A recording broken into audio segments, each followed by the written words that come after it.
How to delete Crunchyroll account. Hey everyone, welcome back to our channel. In today's video we're going to learn how we can delete our Crunchyroll account, so make sure to watch the video till the end. Deleting Crunchyroll account is fairly simple. Go to crunchyroll.com and log into your account. Then tap your profile icon and then just go to this option called My Account. From My Account, scroll down under this Crunchyroll section, you'll find Help and FAQ. So go to the Help FAQ page. Over here you'll find different sort of details over here. So from here in the search bar, just type in delete, and then once you type in delete, just search for the keyword called delete.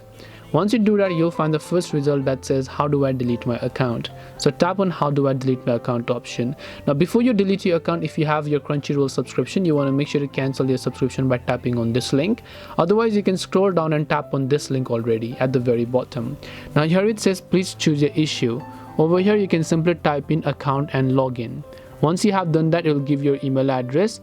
As in your problem type, you can see all the sorts of options, and here you can see my data. So tap on my data, and once you have done that, you can select any of these details. In the subject, just type in request to delete account. Here in the description, just tell them that you would like to request to delete this account. Please delete the account, and then they will delete the account for you after you hit the submit button. This way you can delete your Crunchyroll account. Hope this video was helpful. If you have got any questions, feel free to leave them down. Thank you for watching till the end, and see you soon in the next video.